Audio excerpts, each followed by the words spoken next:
Here we got a dribble drive, change of direction by Bryant. Talk about elevation. He went up to the rafters. Bryant. Oh, win. Yes! LeBron James, the defining player of his generation, has done it once again. See LeBron, he jumped right out of the building. He looked like Superman. This is a bird. This is a plane. LeBron James with no regard for human life.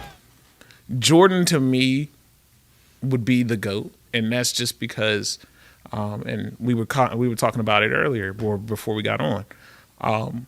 Jordan is the reason why the game is where it is today.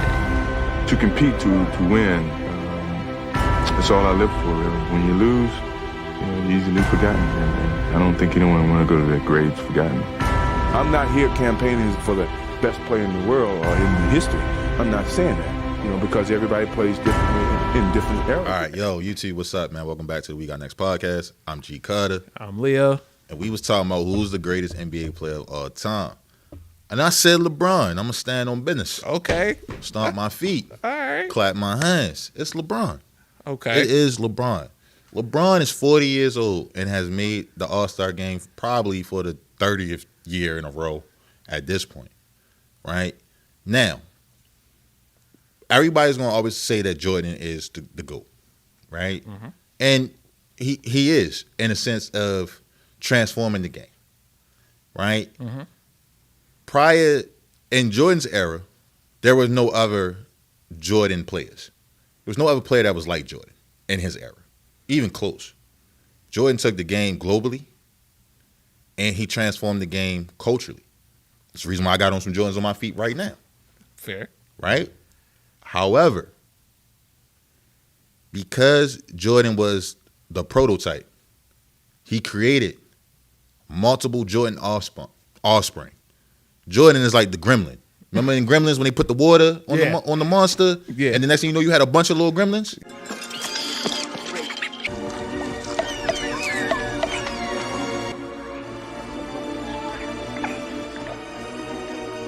That's Jordan. Yeah. You put the water on Jordan. Next thing you know, you got D-Wade, Kobe, AI, LeBron, Kevin Durant, Booker, Ja, Jason Tatum. Yeah. That's the reason why. Right? Yeah. Now, why do I say LeBron is the GOAT? You know what I'm saying? For one, I don't want to knock LeBron's cultural impact because as a sneakerhead myself, I'll be lying to you if I say, yo, them LeBron 8s wasn't on my list of sneakers. LeBron 9s, them LeBron 4s. We ain't about to say, oh, Jordan, ain't nobody wearing LeBrons. That would be a lie. Yeah. That would be a lie. I can agree to that. You know what I'm saying? But LeBron's competition, the level of competition LeBron has faced, along with Kobe, would make LeBron the GOAT. Right? Okay. Because, and I'll give you an example. I think the 93 Bulls is the best Bulls team of the years that Jordan played on. I think the 93 Bulls is the best one. Right? If you put that team in a 7-game series for the NBA championship against the Golden State Warriors with Kevin Durant and Steph Curry, Klay Thompson, Draymond Green, who do you think will win that series? Now, before you say that, let me throw some other gems at you. Okay. You take the 02 Lakers. Mm-hmm. You take the 08 Celtics. Mm-hmm. You take, let me think of another one. The 2016 Cavaliers, whatever one when they came back 3-1. It'll be the 2016 ones. And you take the 2013 Miami team. Not the 2012 Miami team, the 2013 Miami team. Oh, so we just going to brush over. Oh, we can't do that. No, we can't. All right, we can take either it's the same team, same roster outside of Ray Allen. Okay, fair point. But for the most part, same roster. Yeah. Which one of those rosters are you saying that Jordan's Bulls are going to win out of a 7-game series against them? Okay. And I hate to say this. You hate to say it, you shouldn't say it.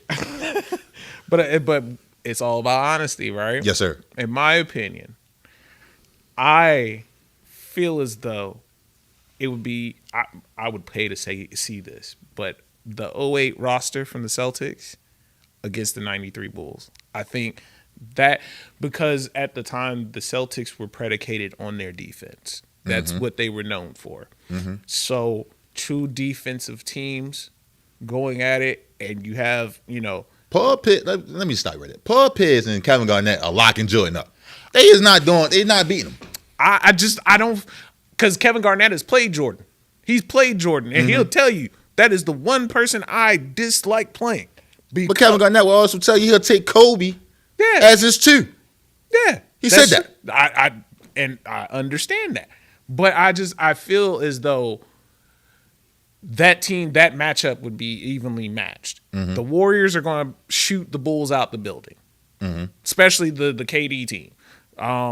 I'd say but that team had defense, though. Yeah, that team had defense, but it was opportunistic defense. It was more predicated on, okay, we're going to force you to we're going to funnel you to a point, and then we're going to force the ball out of that point, and then we're going to go the other way with a Clay or a Steph 3. Okay. So that's why I feel as though that Warriors team is kind of in a league of their own, just because you have to think of all the firepower. You had KD, you had Steph, you had Clay. Even Draymond Green at some times throughout the season was taking threes. So that team was kind of like the blueprint for what we're seeing now in the NBA. All right, that's a bet. You two, man, let us know. Hop in those comments, man. Who is the greatest of all time? Is it Kobe? Is it LeBron? Is it Mike? As always, man, hit that like button, comment, subscribe, and subscribe to Film Barrel Studio Podcast so you never miss a beat. Peace.